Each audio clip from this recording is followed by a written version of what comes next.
बिस्मिल्लाहिर्रहमानिर्रहीम। Dear students, direct and indirect narration के topic में नेक्स्ट हमारा स्टेप है इंट्रोगेटिव सेंटेंसेस। इंट्रोगेटिव सेंटेंसेस में हम कैसे कन्वर्जन करते हैं डायरेक्ट स्पीच से इनडायरेक्ट में, ये आज हम देखने जा रहे हैं। तो इंट्रोडक्टरी लेवल पे ये आपके सामने, he said to me what are you doing. तो he said to me what are you doing में ये जो पार्ट है ये रिपोर्टिंग क्लॉज है, ये रिपोर्टेड क्लॉज है। रिपोर्टेड क्लॉज के अंदर इंट्रोगेटिव सेंटेंस आ रहा है, जिसकी वजह से हम इसको एक अलग कैटेगरी के तौर पर देख रहे हैं। ये हम पहले पूरा इसको इंट्रोडक्शन दे चुके हैं कि किस किस तरीके से हमने अपने टॉपिक को डिवाइड किया है डिफरेंट पार्ट्स में। अच्छा, अब हम यहाँ पर रुक के एक और बात भी कर लेते हैं कि इंट्रोगेटिव सेंटेंसेस जो हैं वो दो तरह के होते हैं। एक तो ये WH वाले वर्ड्स होते हैं जो मैंने आपके सामने ये मेंशन कर दिया, और दूसरा is, am, are, will, shall, has, है वगैरह से स्टार्ट होने वाले, यानी कि जो हेल्पिंग वर्ब से स्टार्ट होने वाले हैं वो वाले सेंटेंसेस भी इंटरोगेटिव सेंटेंसेस ही कहलाते हैं। तो हम इन दोनों को देखेंगे इंटरोगेटिव सेंटेंसेस में कि क्या उसमें चेंजेस कैसे आती हैं। हम इसमें अब ज़ाहिर है नेचुरली जब हम देखते हैं चेंजेस के बारे में बात करते हैं तो चेंजेस इन रिपोर्टिंग क्लॉज पहले आता है। बिल्कुल इसी रेफरेंस में, इसी तरीके से, इसी सीक्वेंस से हमने डिक्लेरेटिव सेंटेंसेस में भी पढ़ा था।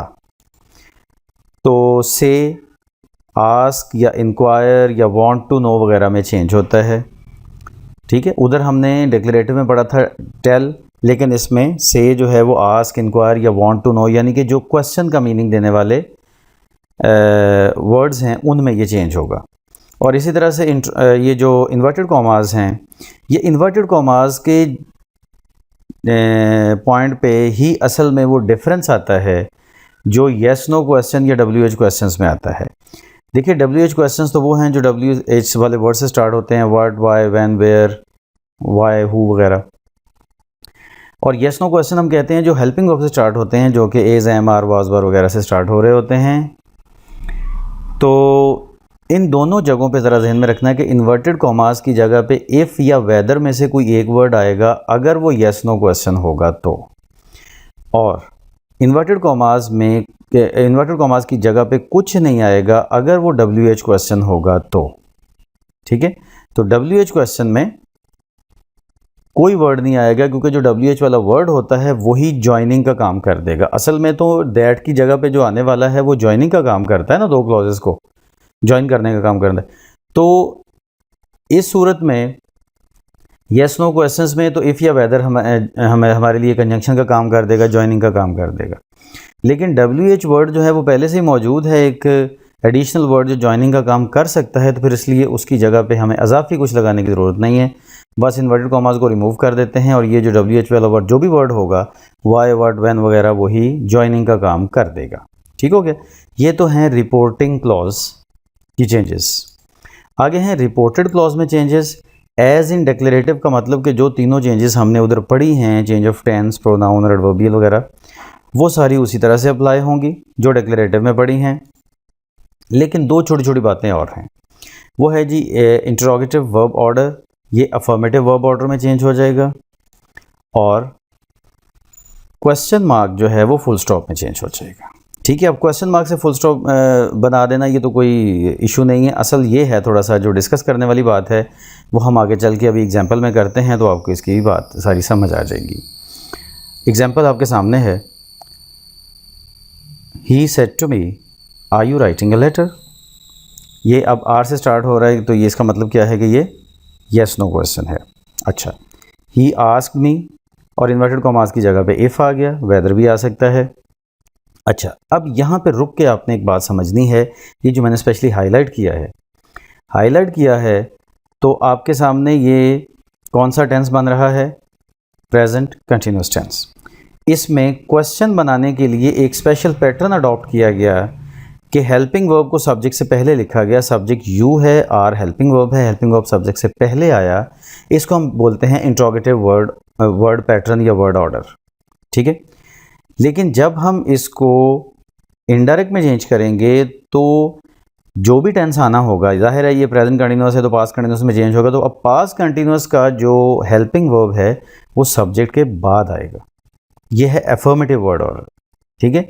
तो इसका मतलब इधर इंट्रोगेटिव वर्ड ऑर्डर था, इधर एफर्मेटिव वर्ड ऑर्डर है, यानी कि जो लफ्ज़ों की तरतीब है उसमें इनडायरेक्ट में हेल्पिंग वर्ब सब्जेक्ट के बाद लिखा जाएगा, यानी कि जो क्वेश्चन सेंस है ना उसकी वो ख़त्म हो जाएगी। ये बात बहुत ज़रूरी समझने वाली है। और एंड पे फुल स्टॉप आ जाएगा। बाकी सारी वही चेंजेस हैं जो हमने पहले डिक्लेरेटिव में पढ़ी हुई हैं, कुछ भी चेंज एक्स्ट्रा नहीं है। Why are you writing a letter, इसमें मैंने क्या किया, are you writing a letter में सिर्फ वाई का एडिशन किया है, बाकी सब कुछ वैसे है, नथिंग इज़ डिफरेंट।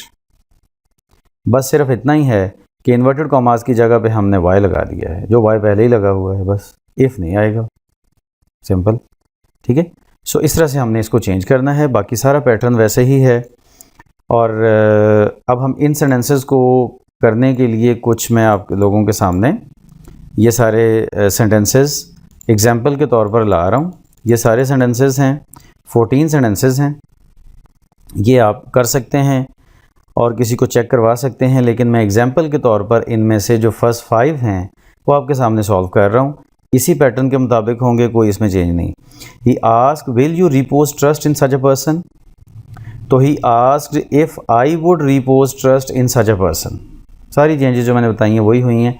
हाँ, सिर्फ इतना है कि आस्क इसमें जो कि पहले से मौजूद था तो वही आस्क हमने लगा दिया। अगर सेड वगैरह हो तो भी आस्क कर देना है, आस्क इंक्वायरी या वांट टू नो कर देना है। अगर पहले से ही कोई इंक्वायरी या आस्क टाइप का वर्ड मौजूद हो तो फिर उसको उसी तरह रहने देना है, फिर चेंज नहीं करना। Karim asked where is Moin, Karim asked where Moin was. ठीक है, इज़ पहले था मोइन से और ये वॉज हमने अब लगाना था, तो वॉज बाद में चला गया है, वो जो एफर्मेटिव ऑर्डर की बात हम कर रहे थे। Saeed how much pocket money does Raheel get. अब ऐसे भी आ सकता है कि सईद के बाद आगे सेज या सेड या विल से कुछ भी नहीं लिखा हुआ, ठीक है, सिर्फ डॉट है और इन्वर्टेड कॉमास है, तो इसकी जगह पे Saeed asked how much pocket money Raheel gets या गॉट, ये दोनों करेक्ट हैं। कैसे भला, क्योंकि अब रही यहाँ पे हमें नहीं पता कि सईद के बाद सेड था या सेज था। अगर होता सईद सेज या सईद इज सेइंग तो फिर गेट्स आता, वो भी ठीक है। अगर यहाँ पे सेड होता तो फिर यहाँ पे गॉट आता, क्योंकि टेंस चेंज होता। ठीक है, तो वो तो उस सूरत में था, लेकिन अब चूंकि नहीं है तो इसलिए फिर लैंग्वेज हमें जो पैटर्न बताती है वो यही है कि इधर हम सपोज करेंगे कि सेड है, तो अगर सपोज हमने सेड किया तो इधर गॉड लिख दिया तो वो भी ठीक है। अगर सपोज हमने इधर सेज या विल से किया और गेट्स लिख दिया तो वो भी ठीक है, डिफरेंट नहीं है। आगे चलते नहीं, have you been shopping, he asked us, उसने हमसे पूछा हैव यू बीन शॉपिंग। अब ज़रा देखें इसको कैसे हम करते हैं, he asked us if we had been shopping. Us की वजह से यू की जगह पे वी आ गया। He asked me when will the train arrive, he asked me when the train would arrive. ठीक है, सो इस तरह से इन कुछ एग्जांपल्स के साथ मैंने इस टॉपिक को पूरा क्लियर करने की कोशिश की, तो आई होप कि आपको ये वाला स्टेप भी समझ आ गया होगा। तो नेक्स्ट लेक्चर के साथ फिर मिलेंगे इसी सीरीज़ में। दैट्स इट फॉर टुडे, अल्लाह हाफिज़।